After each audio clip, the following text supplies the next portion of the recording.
Assalamualaikum and good morning. Today I would like to present my final year project. The title is The Relationship Between Organizational Commitment and Intention to Leave Among Employees at Public Sector Negeri Sarawak. First of all, I would like to introduce myself. My name is Nurhayati Binti Juhai. Supervisor is Puan Noshima Binti Anthony and co-supervisor is Professor Madia Dr. Cesar D. Elvis. Research objective of this study is to investigate the relationship between organizational commitment and intention to leave among employees at public sector negeri Sarawak. There are three types of the research question in this study, which are: what are the relationship between the effective commitment, continuous commitment, normative commitment, and turnover intention? For the independent variable is organizational commitment. It is include three types of the item, which are effective commitment, continuous commitment, and normative commitment. For the dependent variable, it is intention to leave. Effective commitment is the emotional attachment to an involvement and identification with the organization. Continuous commitment, according to Mayer and Allen 1991, it is refers as the cost when you wanted to leaving to another organization. For normative commitment, it is referred as the loyalty and sense of debt to the organization based on the moral obligation. Intention to leave, it is defined as the turnover intention to seek for other alternative at another organization. Research design is using the quantitative methodology. Sampling frame is 62 employees at one department in public sector Negeri Sarawak. The population is 60 employees. Sampling size is according to Hershey and Morgan. When the population is 60, therefore the sample size is 52.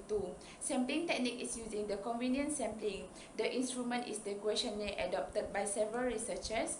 The reliability is analyzed using the SPSS. The pre-test has been conducted on several employees at public sector Negeri Sarawak. The data collection procedure is develop questionnaire, distribute questionnaire using Google Form, collect and analyze questionnaire. Chapter 4 discuss the findings of this study. Table 4.2 show the profile of the respondent. For gender, male was the highest data in 29 at 55.8%. For age, 21 until 30 years old was the highest data in 35 at 67.3%. For marital status, single was the highest data in 31 number of respondents in 59.6%. Educational level shows that Sijil Pelajar Malaysia SPM was the highest data in 20 at 38.5%. For length of the service, it shows that 1 until 5 years was the highest data in 31 number of respondents in 59.6%.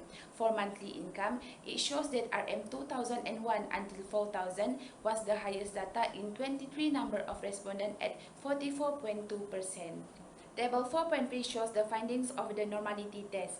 According to Palan 2005, suggested skewness and kurtosis should be between -2 and +2 and significant value of more than 0.05. Normality the data also based on the histogram, box plot and also QQ plot. For the organizational commitment that is consists on the three types of the variable, it shows that the histogram are on the left skew, but for the intention to leave, the histogram are on the right skew. On the box plot, the line also still in the box plot and shows it has a normal data, and same with the QQ plot, it shows the linear line. Table 4.4 shows the result of the descriptive analysis. The researcher used 5-point Likert scale to measure the level of the agreement. According to Tom from 2004, the maximum and the minimum score were divided by 3 ranges with a high, medium, and low. Based on the result, for overall of the mean for organizational commitment, it showed the high level of agreement. Same with the normative commitment, continuous commitment, and effective commitment, the result also show the high level of agreement. For the intention to leave, it is medium level of agreement. Move to the reliability analysis. The result was shown in the table 4.5.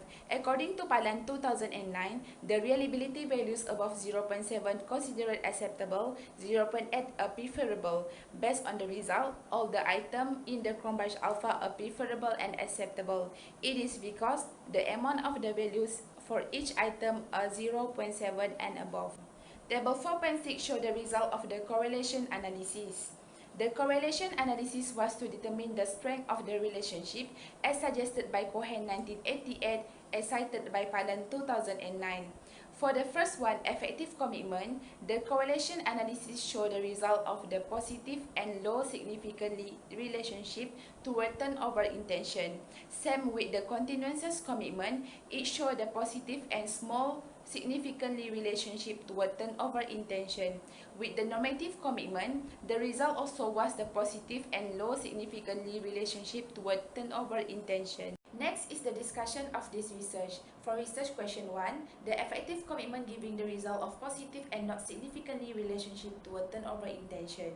According to Nurhayati and Khalib 2016, as cited in Allen and Mayer 2010, effective commitment takes into three main of aspects, namely the development of the physiological affinity to a firm, association with the organization, and the wish to remain as a member of the organization. Furthermore, for the continuous commitment, the result of the data shows the positive and not significantly relationship toward turnover intention. The reasons why, because if they wanted to leave from the organization, it will be costly to them to pay the cost of the transfer of leave from the organization, so from that they wanted to remain at the same organization. As for the research question 3, for the normative commitment, the result was the positive and not significantly relationship toward turnover intention. From the previous research by Quen, Kao and Wong 2010 found that the employees with the high level of normative commitment feel that they ought to remain with the organization. Move to the last chapter of this research. As for the conclusion, I conclude that organizational commitment and turnover intention was related toward each other among employees at Public Sector Negeri Sarawak. Besides that, employee also has a good emotionally attached toward organization and also has a high value of the loyalty to remain at the same organization. As for the recommendation, the suggestion for improving the employee commitment at the workplace is the respondents suggest that they need to have a good teamwork toward each other. Last but not least, the recommendation for the future research is using the different sector and also get the respondent from the different area. That's all from me. Thank you.